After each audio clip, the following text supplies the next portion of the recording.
Hello, welcome to my channel. My name is Cassie. Today I'm going to be talking about games that are still slated for 2025 that don't have set release dates yet. And it's August. We are in a month where there's a lot of showcases and a lot of potential for some release dates to happen. Maybe even shadow drops, maybe delays. We don't really know, but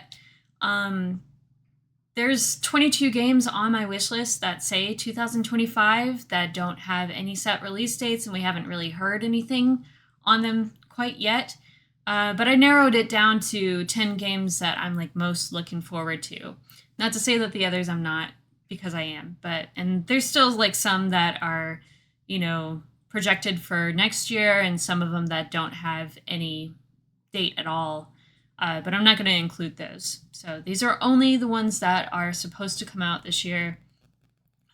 We have quite a few showcases this month. We've got the Indie World showcases tomorrow. That's with Nintendo. It's only 15 minutes, so I don't think there's going to be a lot shown there. A lot of people are hoping for Silksong.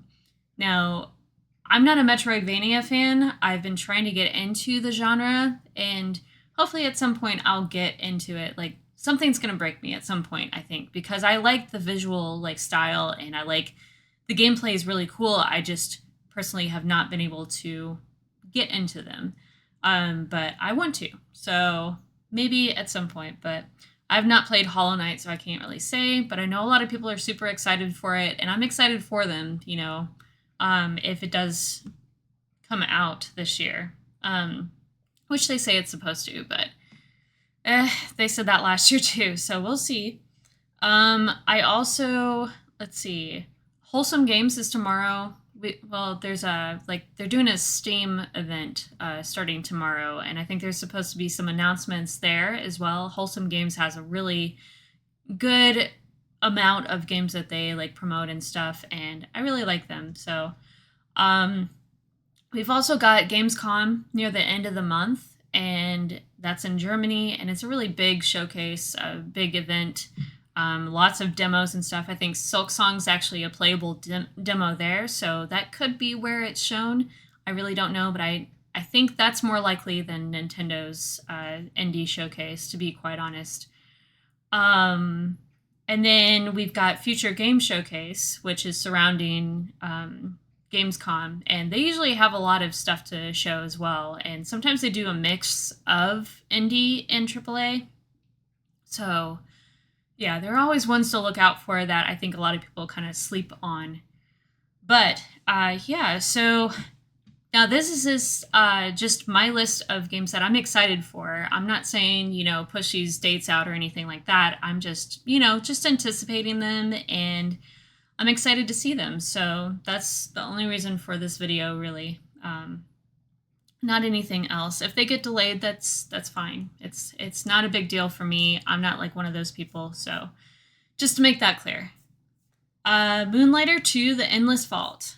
I loved the first Moonlighter game. It was the first roguelite that I had ever played, and I just kind of picked it up on a whim. I was in a GameStop and on vacation also, which I don't do, and this was I don't know, 2017, 2018, something like that, and I saw the game on the shelf, and I had never heard of it before. I wasn't really too big into indies like I am now back then, but it looked interesting. It's basically a dungeon crawler roguelite. So you're dungeon crawling, and the items that you find and get from the bosses, you actually sell in your shop during the day. So, and the money that you get from the shop, you actually use towards upgrading the town and all sorts of other things. And it's just really fun. It's really addictive to me. So I just, I could not stop playing that game, and I'm really, really excited for the second one. Now, they did change the style. It is 3D now instead of 2D and pixel. And I think it used to be isometric, but I don't know that it is now. I can't remember. There is a demo, though, so if this looks interesting to you, definitely go check out the demo. It's up on Steam. Quite a few of these actually have demos, so The next game is Dispatch. This is from Ad Hoc Studio. This is a newly formed studio from a lot of previous Telltale devs who worked on The Wolf Among Us, which is amazing, and the Walking Dead series, which was also amazing. There's also some Ubisoft devs and I think some other teams as well, but it's mostly Telltale. And it's very similar in a way.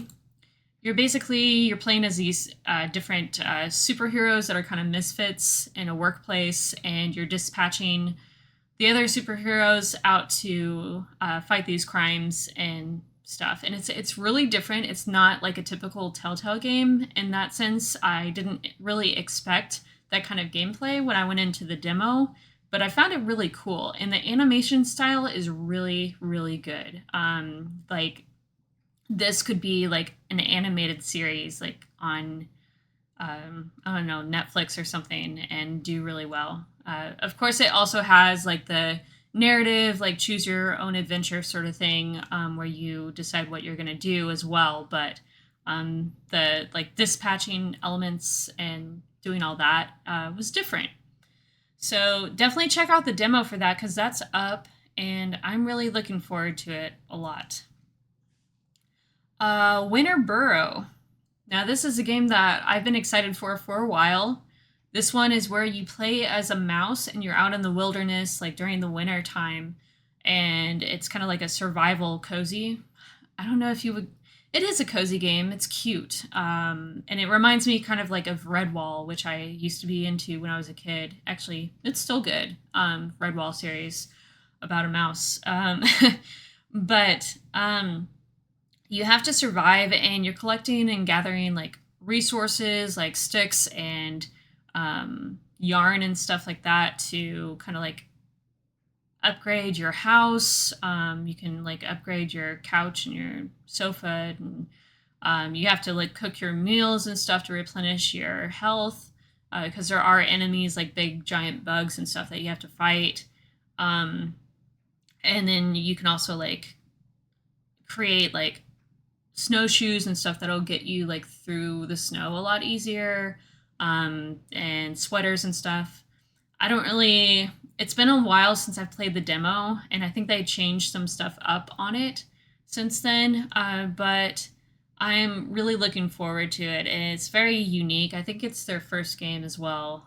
Pine Creek Games is the developer, so yeah, definitely look into that if you're into those types of games. I think it looks really neat, and I really like the demo for that. Mixtape.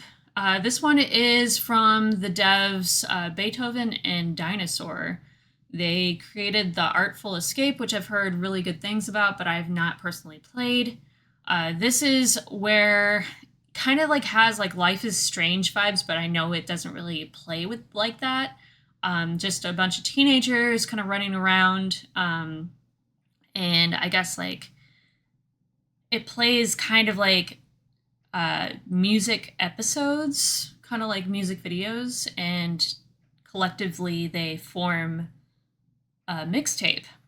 From what I understand, from what people have kind of described for when they did the like hands-on at Summer Game Fest, a lot of people were really raving about this game and how good it was and how much it surprised them. It is being published by Annapurna, so they've published some really good games, some indie hits. So I'm definitely looking forward to this. I've been kind of disappointed with like the last couple Life is Strange games, or not, just the most recent Life is Strange, and then Lost Records, which is not Life is Strange, but is basically kind of the same sort of game. So I've been kind of like wanting something in a similar vein, but something that actually hits, and this might be it. So Coffee Talk Tokyo. I actually got to do a demo before it went public on this, thanks to the studio. They made Coffee Talk, the first two Coffee Talks. I'm not usually into visual novels at all, but Coffee Talk is so much different for me because it has really unique characters. I think the story is really cozy. Also reminds me of Legends and Lattes, which is a book that I really liked last year.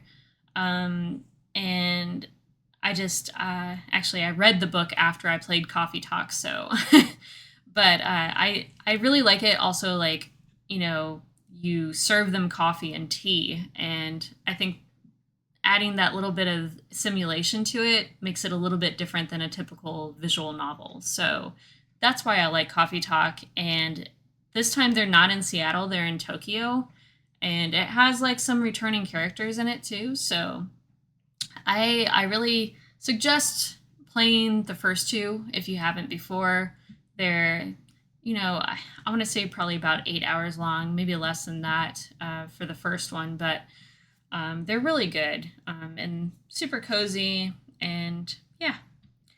Mouse PI for Hire. This one's kind of like if you took Steamboat Mickey and mixed it with Doom.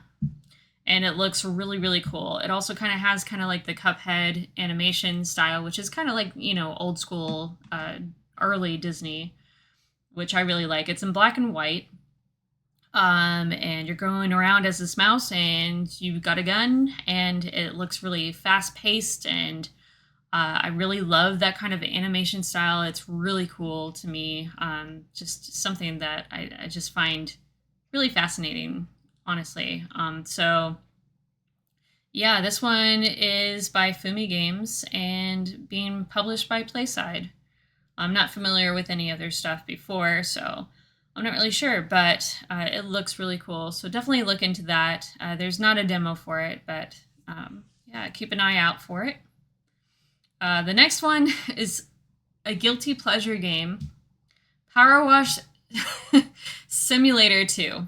When I first played the first game, like I don't know what brought me to actually play the game on Game Pass, because I found it silly from the outside looking in, which most people probably do.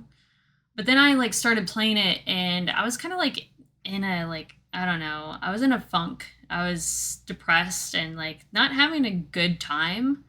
And this just chilled me out. I can't believe that I put like 50 plus hours into just power washing. And I played literally nothing else like during that time. And I loved it. I would like to see like some kind of like music or something added to it, but it's such a relaxing game, and I highly recommend it. Now they were published by Square Enix, which was also kind of crazy, but they are self-publishing, so they are considered indie now. And they may not have like all the collabs like they did have, like they had Tomb Raider and SpongeBob and all these other things, but I'm looking forward to it, and it looks like I've seen like some kind of like pictures and stuff of the new features, and apparently you can dig in this game as well. So they're adding extra things, and I think it's going to be really, really good. And I can't wait to. The thing is, too, also, a few months ago, I ended up playing through PowerWash Simulator again, because I played through it on Game Pass originally, all the way through like 55 hours or something. I did not play any of the DLC, and then I decided I wanted to play the DLC, but I owned the game because I bought the game, because I always buy physical. If I really like the game on Game Pass, I will buy it physically and put it on my shelf on PS5. Which is weird, I know, but I do that, and I decided I was going to play through it again, which I don't do with a lot of games, and I did with PowerWash. Another 50 hours again, and played all the free DLC. I've not played any of the ones that you can buy yet. I really want to play like the Alice in Wonderland and SpongeBob, but hopefully in the next couple of months I'll make my way through that. But yeah, so that's how much I liked that game, and I highly suggest playing the first one If you haven't, don't look at it like I looked at it from the beginning. Like it's actually really fun. And the next game is Ball Pit. This is from Devolver Digital, and being developed by Kenny's son. There is a demo out for this. This is really interesting. It's like a roguelite, but it's like a narrow hallway, and all the projectiles kind of bounce off the walls, so it's very chaotic. But the upgrades feel really good, and it's really fast paced, and there's just a lot of things going on the screen. But once you finish a run, you go back to like your town, and you can actually it's kind of like a town management sim, which is just I've never seen the blend of those two genres before, and I think it's really neat. And a lot of people really like this, and hopefully it'll release this year. It does say 2025, just like the rest of them. There's a demo still up for this, so definitely go check that out. And Devolver puts out some really odd games, but I will admit that like most of them hit really hard. So don't sleep on Devolver. They're one of my favorite like indie publishers for sure. Okay, so the next game is Luminous Arise. This was shown at the PlayStation, wasn't State of Play. I don't know. I wanted to say showcase, and I'm like, they don't do those. They don't do those anymore. But yeah, the State of Play.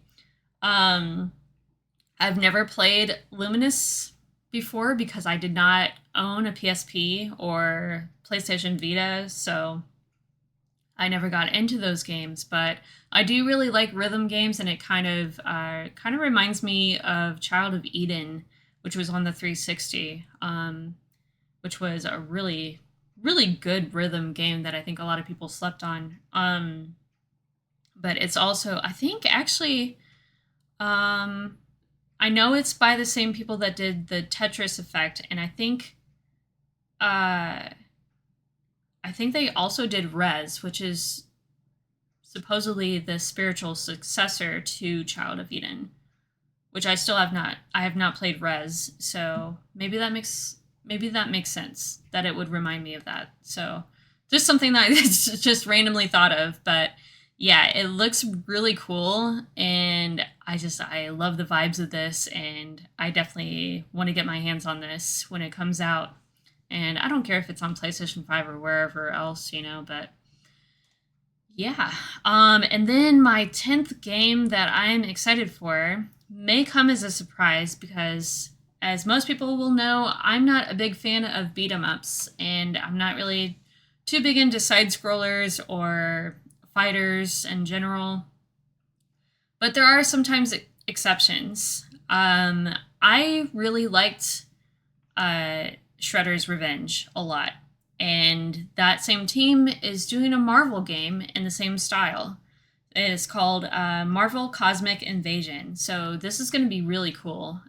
Basically like Shredder's Revenge, but with Marvel characters. And yeah, I'm going to play that. I'm super excited for that.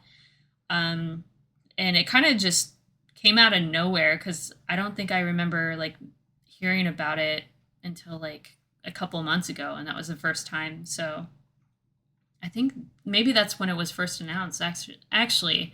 Whereas most of these I've known of for a while now, except for Luminous, obviously. But yeah, so that's my 10 games. That's my list. And be sure to go and wishlist these games if you really like them, because the wishlisting really helps out the devs. I know it sounds like it's not anything big, but Steam actually does rank these games by popularity, and wishlisting really helps them get higher up on the kind of like on the store page, so people can see them a lot more, and that definitely helps when they get when their games are being shown on the front page. So definitely wishlist them if they look interesting to you and you want to see them do well. I want to see most of them do well. Like there are a few exceptions for like very slim like exceptions where there's some bad people, but for the most part, I like to see especially indies succeed because they're trying their best. And yeah, so go through these games, check out the demos if you want to, and I don't know what kind of video I'm going to do next, but I'm sure I'll come up with something. So it might be a review, maybe. But I'll see you guys next week. Bye.